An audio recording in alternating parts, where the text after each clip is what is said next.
Bonjour, voyons ensemble le montage de balaguère. Après avoir lavé et repassé votre tissu, disposez les pièces de patron sur le tissu plié en deux, lisière contre lisière. Le dos, l'empiècement dos et le col sont placés au pli. N'oubliez pas de couper 2 fois le col. Respectez le droit fil. Pour cela, vous pouvez mesurer la distance qui sépare le début et la fin de la grande flèche de la lisière. Elle doit être égale. Ici, je vous présente la veste zippée. J'ai donc coupé le devant du patron sur la ligne marquée zip. Je vous montrerai également les différences avec la version boutonnée avec ce tissu-là. Ici, vous voyez nettement que la partie devant est allongée de la patte de boutonnage. Lorsque tout est en place, on épingle. On peut ensuite couper au bord du papier car les marges de couture sont incluses. On coupe au ciseau ou au cutter rotatif selon ses préférences. On coupe également 2 rabats, 2 pattes d'épaule et un empiècement dos dans la doublure. J'ai utilisé pour ma part de toutes petites chutes de Liberty. Je n'en avais pas assez pour l'empiècement dos. Comme mon tissu principal était fin, je l'ai coupé dans le tissu principal. Avant de retirer les épingles, pensez à marquer sur votre tissu tous les repères. L'écran de montage par un petit coup de ciseau dans la marge de couture, mais également l'emplacement des poches. Pour cela, j'utilise des épingles que je plante aux différents angles de la poche.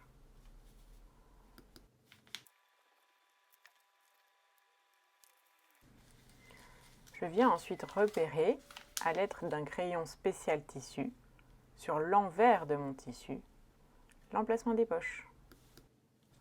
Pour les grandes poches, marquez l'ourlet et les pinces.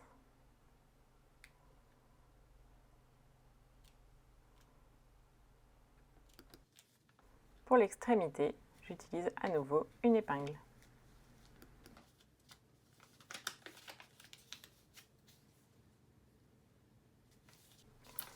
On peut ensuite tracer sur l'envers du tissu les pinces.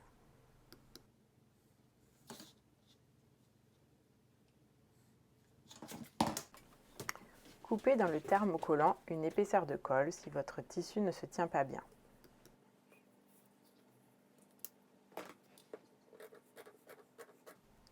Placez votre thermocollant sur l'envers de votre tissu, puis posez votre fer sans jamais le faire glisser.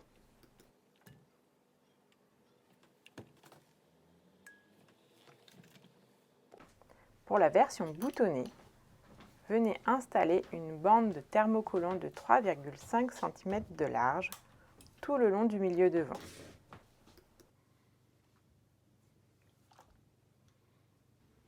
Pour assembler les épaules, placez l'empiècement dos sur les devants, endroit contre endroit. Bâtir à grands points dans la marge de couture. Placez ensuite votre empiècement dos doublure en droit de l'empiècement contre l'envers des devants. Les deux empiècements se retrouvent endroit contre endroit.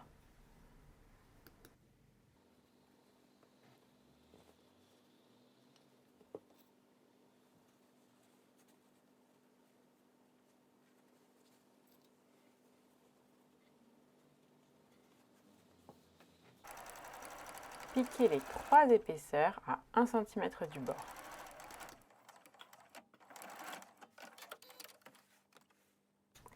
Si vous souhaitez insérer un passepoil dans la découpe dos, c'est le moment. Installez votre passepoil sur l'endroit de l'empiècement dos en tissu principal. Vérifiez bien que la couture se place à 1 cm du bord. Le passepoil est donc légèrement décalé du bord du tissu. Épinglez en place.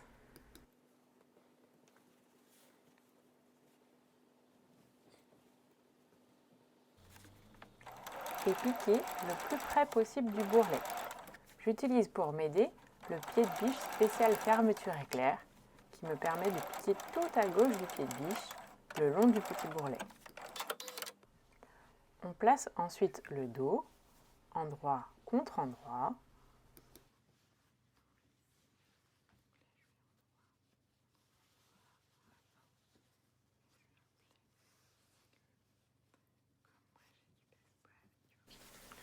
Placez vos épingles de manière à voir la couture précédente. Elle vous servira de guide pour la prochaine couture. Piquez sur la couture précédente.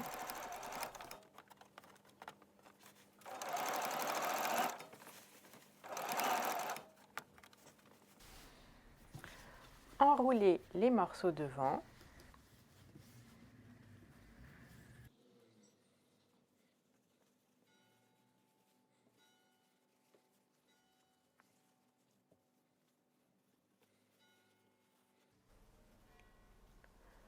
Enroulez également le morceau dos.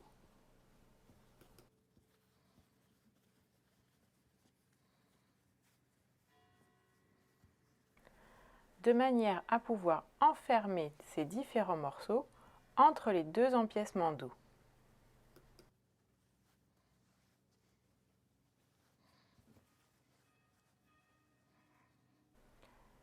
Épinglez toujours côté couture visible.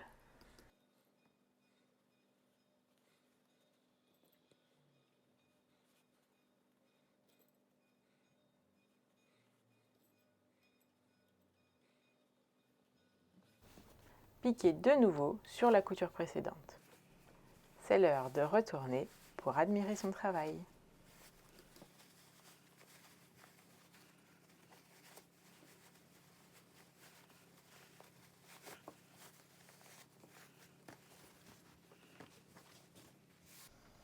Un petit coup de fer pour bien mettre tout le monde à sa place. Pour les grandes poches, pliez le tissu au milieu de la pince.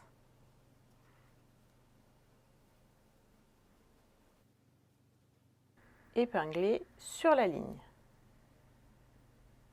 Vérifiez que vous êtes bien sur la ligne de l'autre côté également. Piquez ensuite sur cette ligne.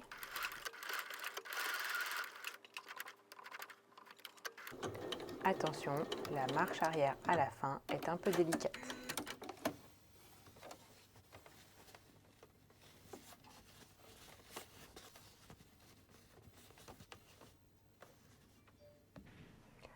Repassez ensuite l'ourlet en vous aidant des crans.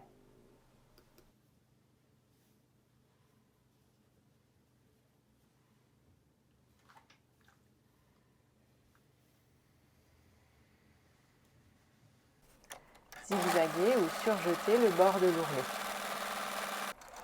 Puis piquez l'ourlet à 2 cm du bord en vous aidant des repères sur la plaque en métal. Sur l'envers de la poche, tracez des pointillés à 2 cm du bord sur les côtés et le bas de la poche.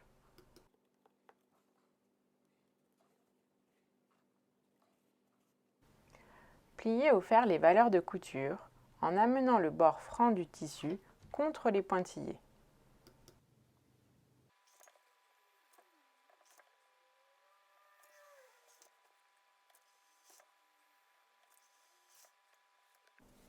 Pour placer ma poche, je mets des épingles sur les repères qui sont sur l'envers de mon tissu.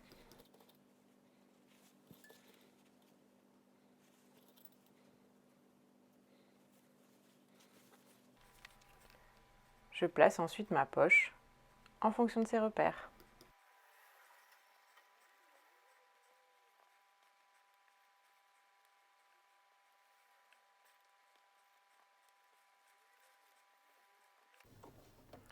Pour piquer ensuite à 2 mm du bord, j'utilise le pied pour ourlet invisible. Il est fourni presque avec toutes les machines de base. Si vous ne l'avez pas, utilisez votre pied standard et prenez un repère visuel qui vous permet de piquer à 2 mm du bord.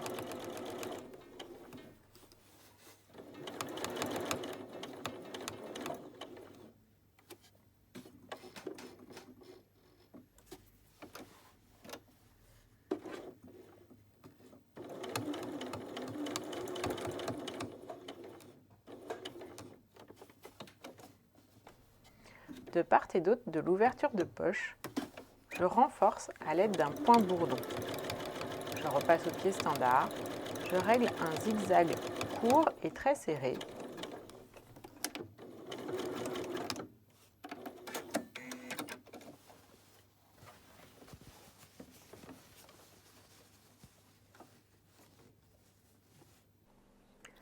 Pour les rabats, on les assemble 2 à 2, endroit contre endroit.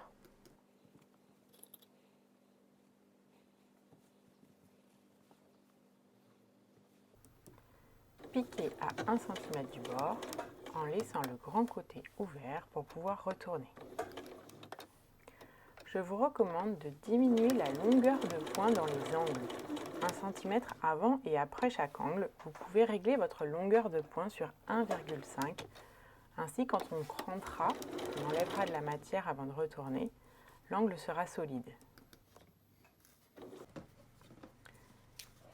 Dégarnir les angles, c'est-à-dire enlever de la matière en s'approchant près de la couture sans jamais la couper.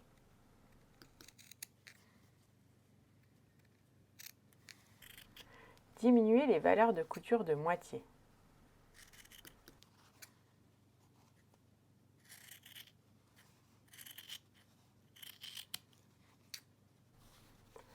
Et enfin, retourner.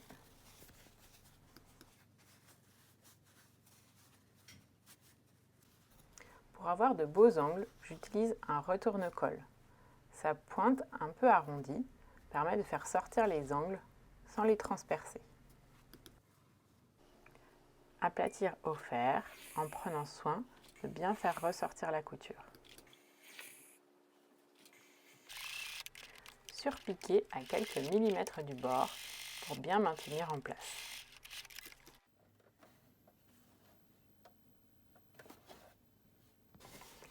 Repérez l'emplacement de la boutonnière qui est marquée sur l'envers.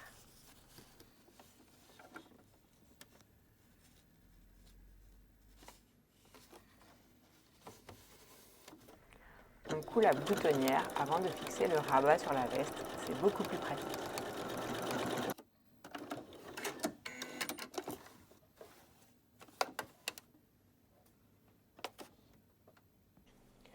Placez le rabat 8 mm au-dessus de la poche.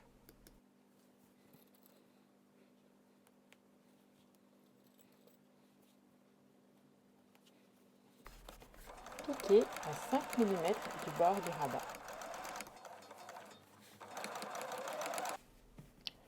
Rabattre ensuite le rabat au fer. Piquez à nouveau, cette fois à 6 mm du bord du rabat. Et c'est reparti avec les petites poches. On plie l'ourlet au fer. On zigzag ou on surjette le bord. On pique à 2 cm du bord.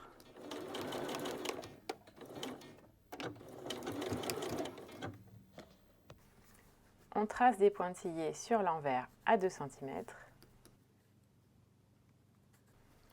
On plie les valeurs de couture au fer.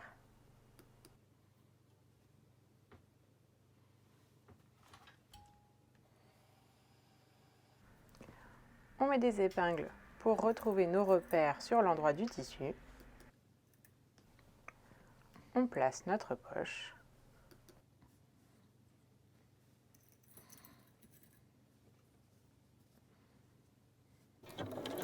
On pique à 2 mm du bord.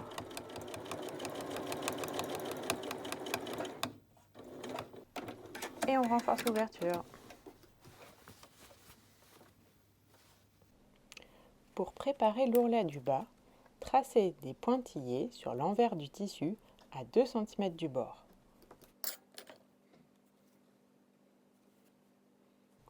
Pliez au fer le bord du tissu contre les pointillés.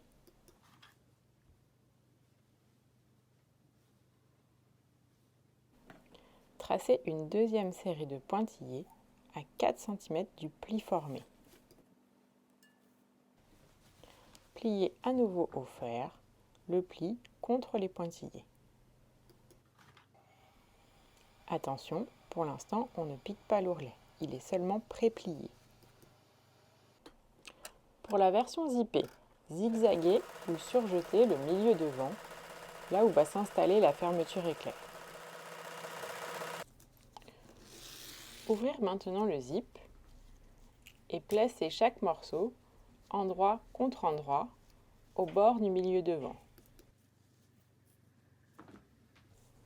Il est très important de placer le petit curseur du haut à 1 cm du bord du tissu.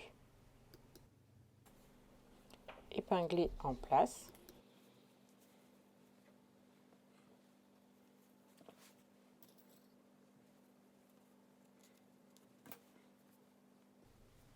Le bas du zip n'arrive pas en bas de la veste, mais c'est pas grave. Repliez l'ourlet à l'envers et épinglez en place. Si votre zip est un peu plus long que le mien, il arrivera peut-être sous l'ourlet. Il sera pris en sandwich entre la veste et l'ourlet.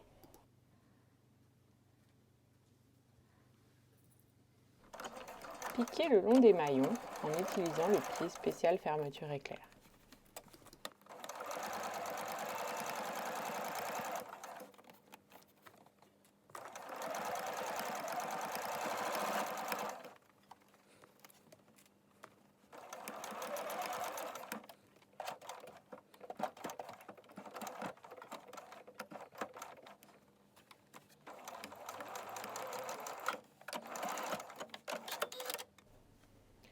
Pour une jolie finition, vous pouvez, si vous le souhaitez, poser un biais à cheval pour masquer le bord du zip.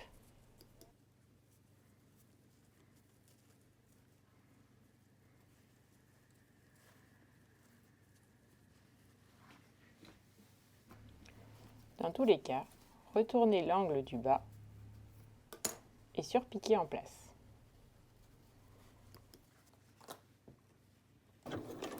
Avec le biais, je surpique depuis l'envers. Et si vous n'avez pas de biais, il est préférable de surpiquer sur l'endroit du tissu. Si vous avez choisi l'option patte de boutonnage, c'est l'heure de la préparer.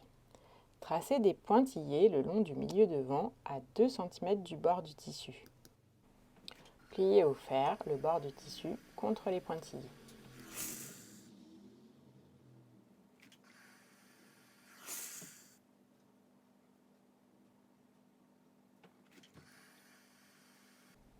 Tracez une deuxième série de pointillés à 7 cm du pli précédent.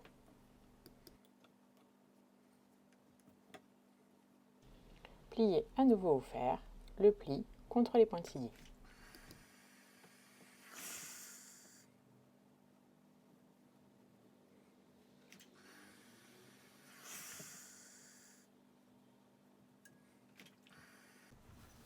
En haut de la patte, pliez la patte pour ainsi dire à l'envers, contrariez le pli précédemment formé.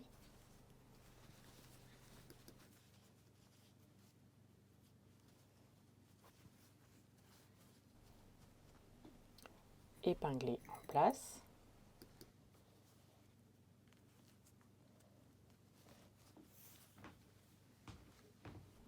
Puis repérez le cran du milieu devant et reportez-le de l'autre côté.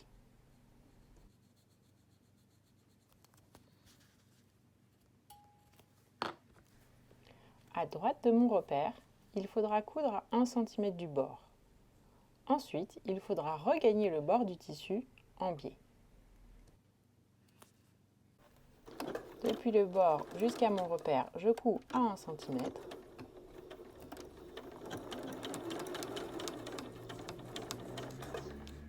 Arrivé au repère, je change de direction et je regagne le bord du tissu.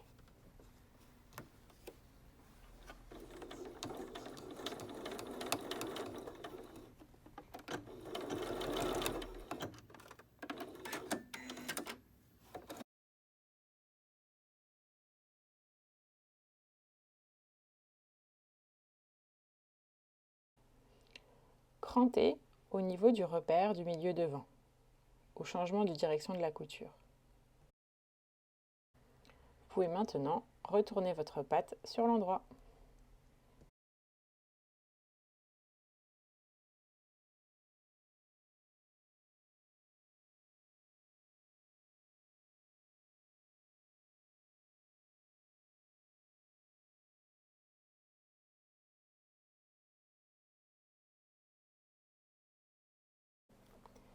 Tracez des pointillés sur l'envers du tissu à 2 cm du bord inférieur du col non thermocollé. Pliez au fer le bord du tissu contre les pointillés. Assemblez les deux épaisseurs de colle, endroit contre endroit.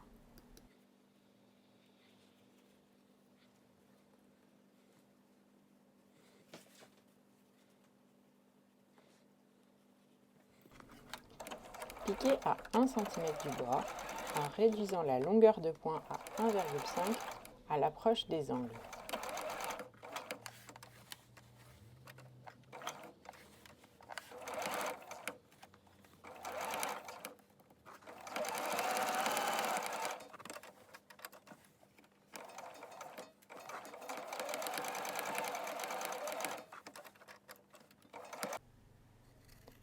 Dégarnir les angles, cranter et réduire les valeurs de couture avant de retourner.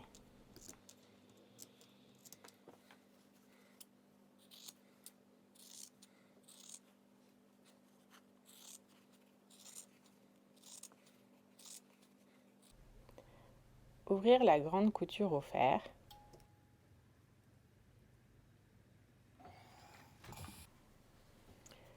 Faire sortir les angles à l'aide d'un retourne-colle ou d'une grosse aiguille à tricoter. Puis repasser à plat en veillant à bien faire sortir la couture. Pour bien le maintenir en place, vous pouvez surpiquer tout le tour. Ici, mon tissu est très épais. Du coup, j'utilise une cale pour mon pied de biche, un petit morceau de sangle replié qui compense l'épaisseur de mon tissu. Cela évite à ma machine de patiner au démarrage.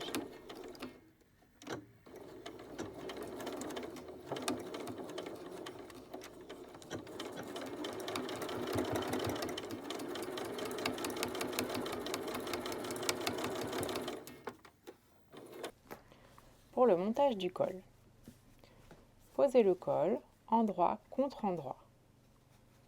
Alignez les repères. Ici, le milieu dos.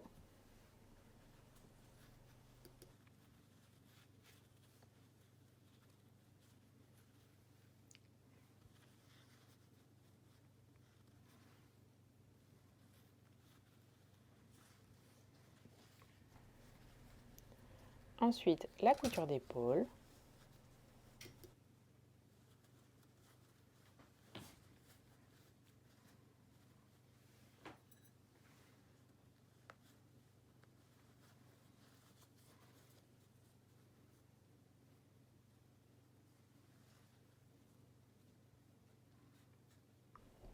Et enfin l'extrémité.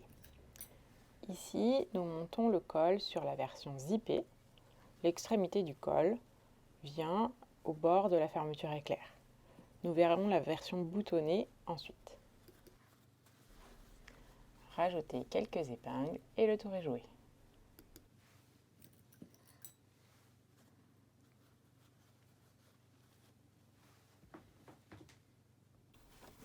Piquez tout le long à 1 cm du bord.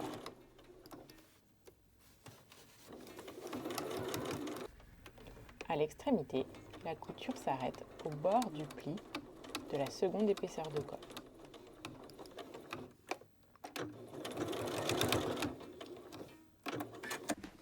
Si comme moi vos pattes de la fermeture éclair sont longues et très rigides, recoupez l'excédent. Amenez le pli précédemment formé le long de la couture. Les valeurs de couture du col rentrent dans le col. Épinglez en place.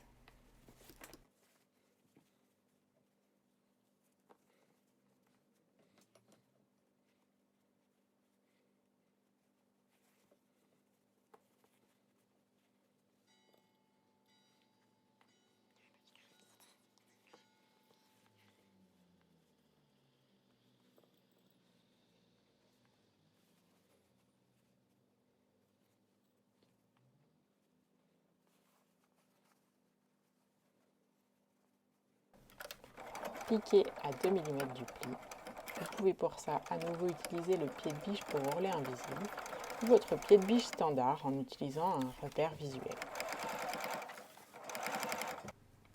Pour la version avec patte de boutonnage, l'extrémité du col arrive au milieu devant, c'est-à-dire au milieu de la patte de boutonnage. La valeur de couture du col non replié dépasse de la patte.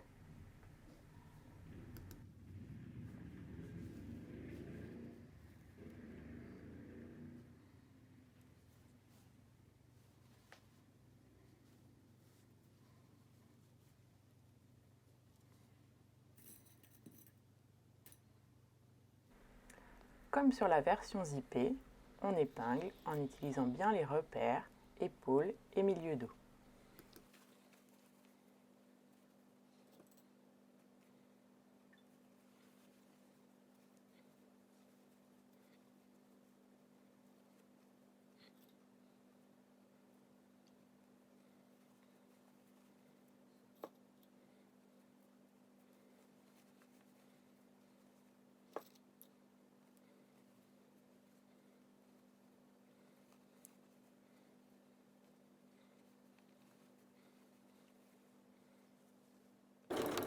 On pique à 1 cm du bord. La couture se termine au ras du pli et au ras de la patte de boutonnage.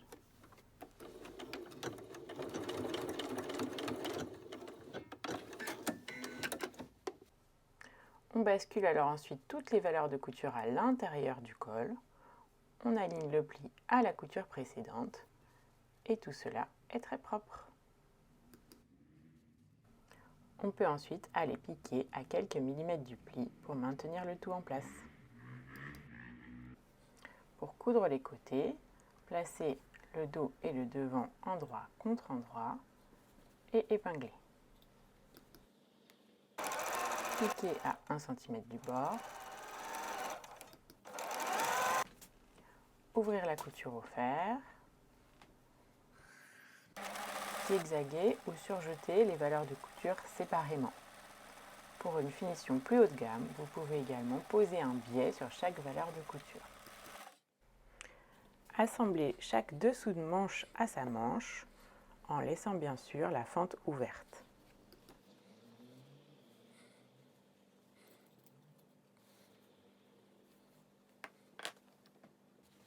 Piquez à 1 cm en prenant bien soin de ne pas coudre la fente.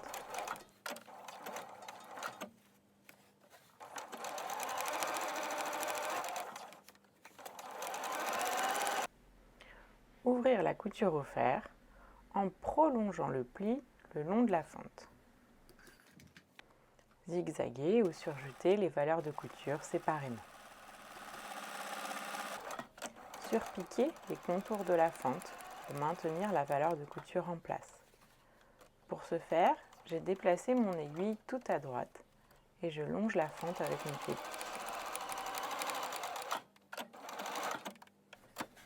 Je renforce le haut de la fente avec un petit point bourdon.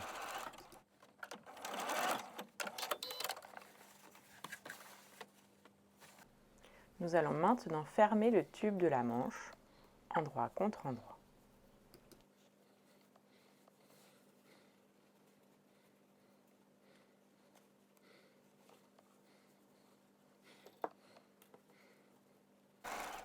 Piquez à 1 cm du bord. Ouvrir la couture au fer. J'utilise pour cela une jeannette, très pratique pour les manches. Zigzaguer ou surjeter les valeurs de couture séparément. Tracez des pointillés à 2 cm du bord du bas des poignets. Amenez au fer le bord du tissu contre les pointillés. Pliez le poignet en deux dans la longueur, endroit contre endroit. Épinglez les petits côtés.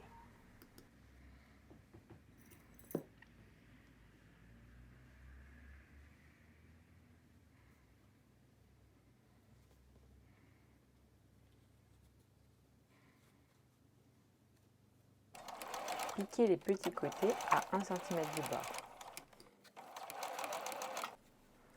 Retournez, faites sortir les angles.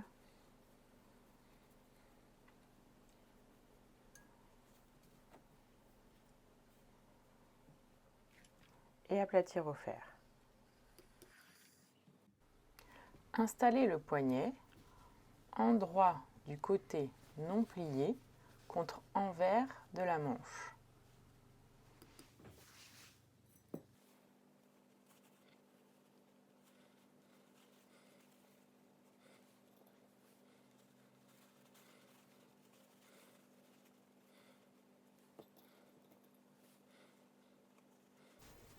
Piquez à 1 cm du bord.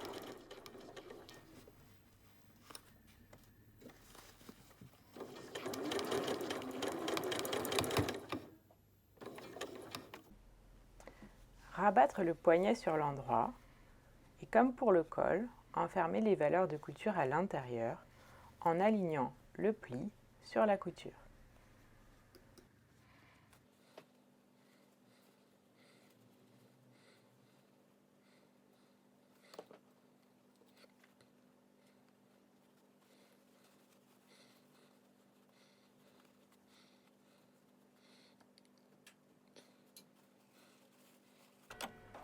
Piquez à 2 mm du pli, à l'aide du pied pour ourlet invisible par exemple.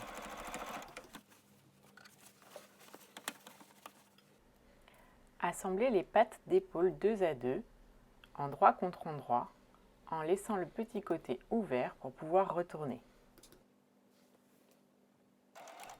Piquez à 1 cm du bord. Réduisez la longueur des points à 1,5 dans les angles pour les solidifier. Dégarnir les angles.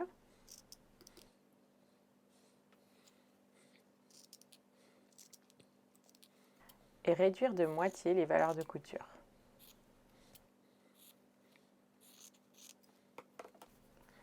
Retournez, j'utilise une baguette chinoise.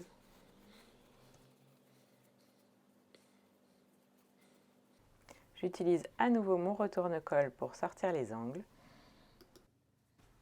et aplatir au fer. Surpiquer à quelques millimètres du bord pour tenir le tout bien en place. Réalisez la boutonnière à 1,5 cm de la pointe.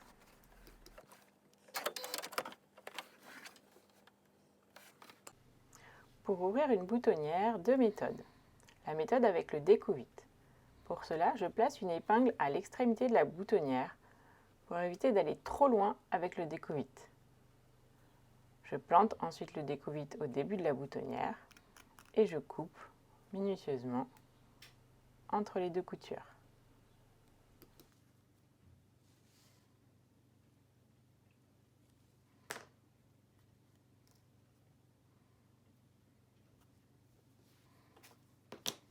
Pour un résultat encore plus propre, vous pouvez utiliser un ouvre-boutonnière.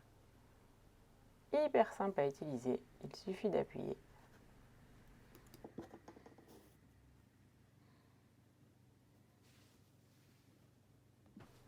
Placez les pattes d'épaule à cheval sur la couture d'épaule.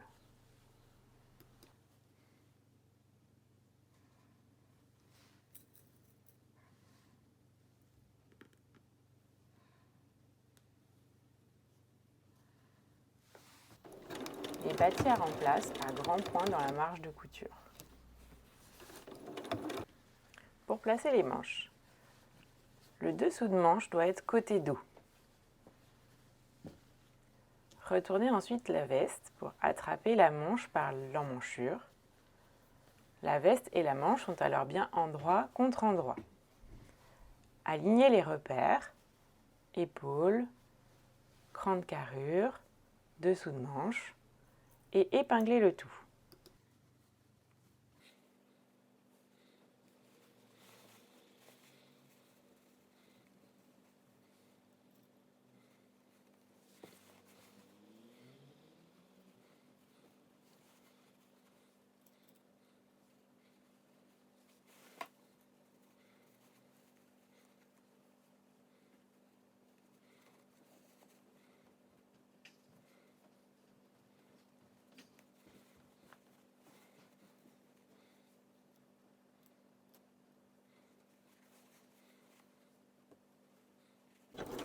Piquez tout le tour à 1 cm du bord.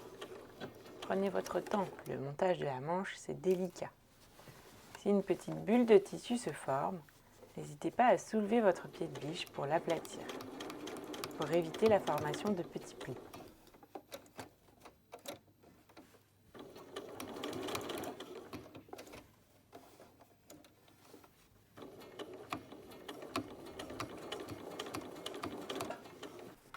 Zigzaguez ou surjetez les valeurs de couture ensemble. Pour la version zippée, épinglez l'ourlet du bas, piquez à 1,8 cm du bord. Utilisez pour ça un repère visuel sur votre machine. Pour la version boutonnée, on va déplier l'ourlet, plier la patte de boutonnage à l'envers, sauf la petite valeur de couture.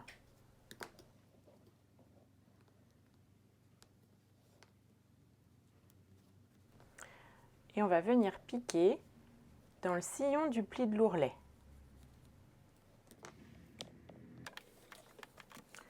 On pique en travers de la patte de boutonnage dans le pli de l'ourlet.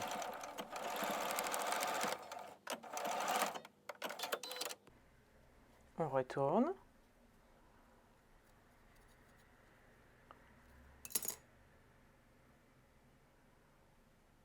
On a ainsi une belle finition à l'angle.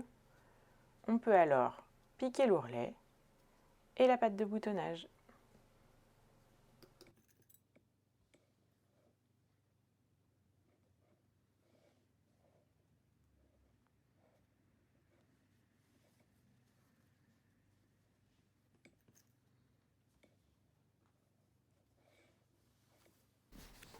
Dernière étape, les boutonnières.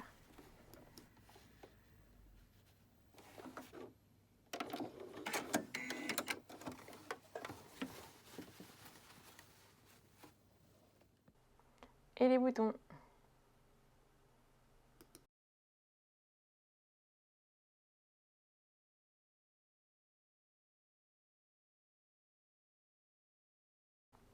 Bravo, vous avez réussi!